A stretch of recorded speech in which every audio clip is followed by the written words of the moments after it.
What's up, guys? It's Aaron and Vera. And today we have a very special video because we are going to unbox a very special package that we got this morning from FedEx. Actually, spoiler alert, we have already opened this because we couldn't contain our excitement, but this is our 100,000 subscriber pack.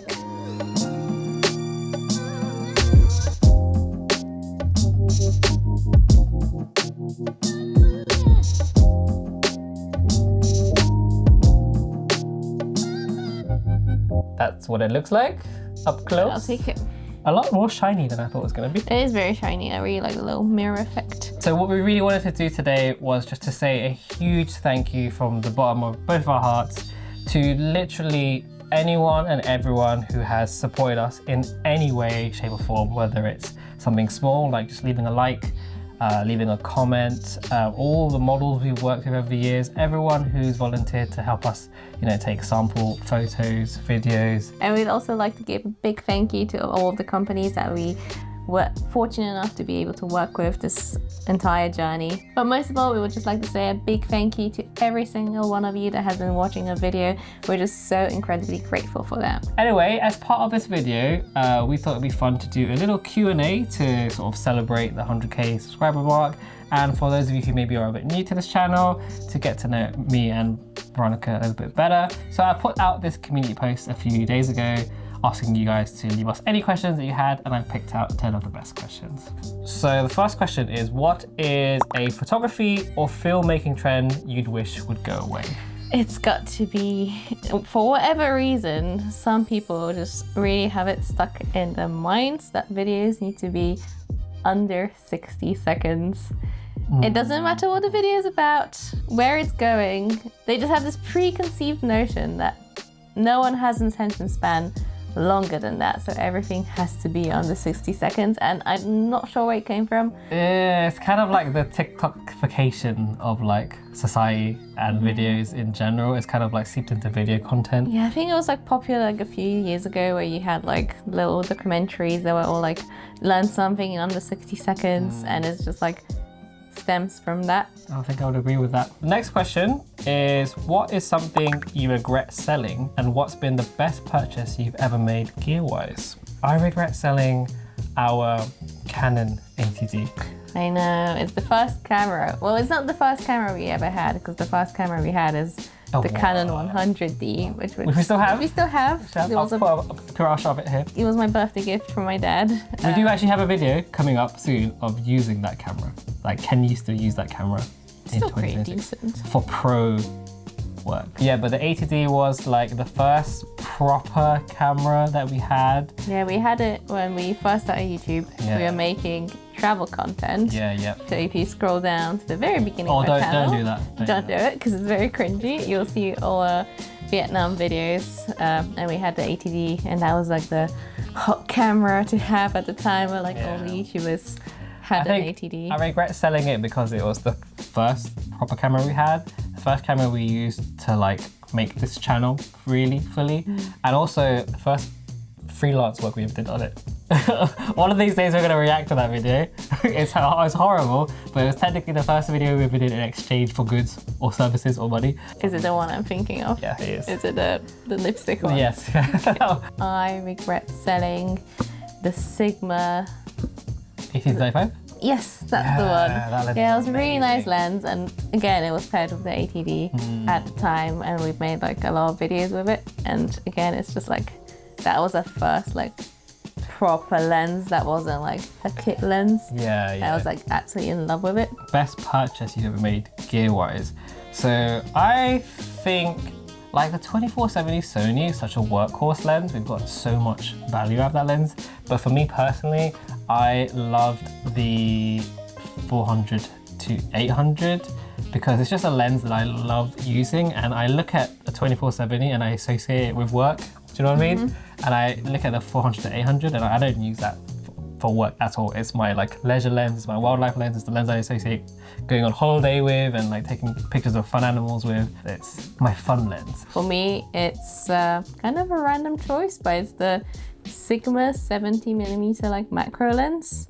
Okay, interesting. It's not the kind of thing that you think will come in useful, but then you get like so many random projects and work that just like suddenly require you to have a macro lens. Oh yes, like The random videos of eyeballs. I had a marketing campaign video for our day job and I just needed a bunch of shots of literally different eyeballs. It's a great portrait lens. Yeah, every time we use it, we actually like, Yeah. I'm just so surprised how like nice it looks. And I was like, I should use it more. If you had to switch to Canon, Nikon, Fuji, or any other for your pro work, what would you choose? It's got to be Canon. Really? Yeah. Canon? Yeah, because they just have like such a big lineup now. I would actually, for stills work, would shoot on Leica. Not because I have any idea what a Leica shoots like. It's just a cool brand, and everyone who shoots on Leica just seems like they're really cool and hip and knowledgeable. And I want to be in the Leica gang too, but I don't have the money for it. Just want to be a hipster. I do want to be a hipster, yeah. For like video work, I probably would go for something like an RE. If I had the budget, I'd get like an RE Alexa Mini or something like that. You both seem to have a lot of hobbies, lol. Yes, we do. What do you enjoy outside of camera-related stuff? Does wildlife photography count? No, Not because really. not cameras. Yeah.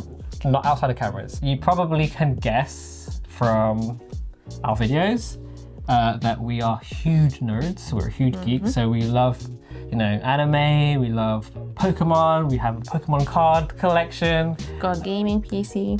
We're huge gamers, but outside of the usual stuff like travel, stuff everyone loves. We love traveling. Travel, food. We're actually quite big foodies. I didn't realize how much of a foodie we were until I spoke to like my friends and colleagues, and I'm like, man, I'm kind of a douchebag when it comes to food. Like, I also for the last few years have been really into watch collecting, and it is a hobby that I completely do not encourage anyone to get into. It is a disease. We got this Tudor Black Bay 54 to celebrate this milestone. But you're also wearing a watch. Show us your watch. It's a very, very expensive hobby. What is it? But it is also contagious. So I do have a Nomos Club Campus in the Endless Blue. But we also collect like loads of Casios and like really cheap like G-Shocks and Seikos and stuff like that. So it doesn't have to be an expensive hobby. But like you don't need it. This tells the time better than any watch. So this is our biggest hobby, which is Pixie. She does keep us busy quite a lot of the time. Although she's also a huge distraction. So she's not the best for productivity. Advice for getting started on YouTube. I tried and failed so many times over the years and got disheartened by lack of support from friends and family. Would love to try vlogging again in the future now that it's easier with better cameras, AF, autofocus, mics, etc. I would say that it's quite a common thread for you not to get support from like friends and family immediately. When we first started, we didn't get much support from anyone really, except for my parents. I think it can be really discouraging when you don't get that like immediate support from like from people closest to you. People you expect, like your immediate friends. Like I had a big circle of friends back in London, and my family as well didn't really care. Those aren't really the people who you're necessarily making videos for in the first place. So like I can't really expect like my friends from uni or whatever to like get into videos about camera gear or about lenses, because not everyone's into photography. So you just have to have that mindset of like the people who you're targeting are out there. They're not necessarily the people who are already in your life. And along the journey of creating content, you're just naturally going to meet other content creators or find people who are into photography and filmmaking or whatever niche that you happen to be in. And as long as you're providing people with like, whether it's entertainment or whether it's information, if you're just sharing your experience, you will find an audience that's out there for you. Will you ever come back to Vietnam? Context, we used to live in Vietnam for a year and a half. Where do you want to travel next? Absolutely would love to go back to Vietnam. We still have quite a few places up north that we want to visit. We want to go to Sapa. Love to go back to Ninh Bình again. Love to visit Hanoi. I love the food, man. Vietnamese food. We've just gone to a hot country. I like to alternate between going to like hot and cold. We've been to Iceland already before that. So I think I would like to go to one of the Scandinavian countries. So maybe Norway, Finland, Sweden, one of those. Yes, I would like to go to Finland actually because there's some amazing wildlife there that you can shoot, like wolves, bears, lynxes, Reindeer. snowy owls. What animal would you like to photograph? I would like to go to Komodo Island to take photos of the Komodo dragons because they've always been like one of my favorite animals. I've always wanted to shoot with a camera wild wolves. I have tattoos of wolves. I love wolves. They've always been like one of my favorite animals.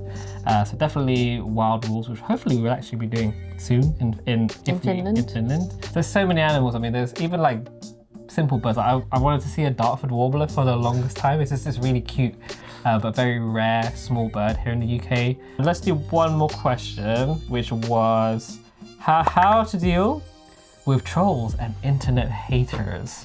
You don't. You just ignore them and you never visit the blocked section, like comment section. The held section.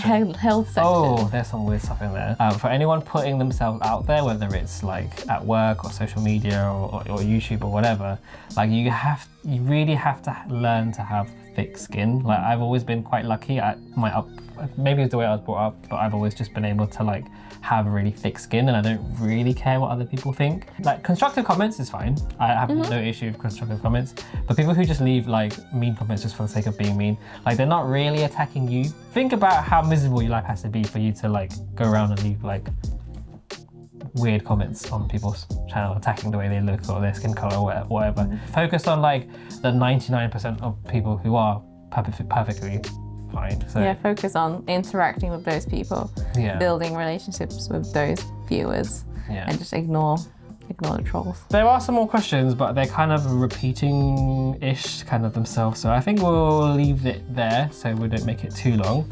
But we just wanted to end this again once more time just to say a huge thank you. Like we are so grateful to every single one of you who has made this possible.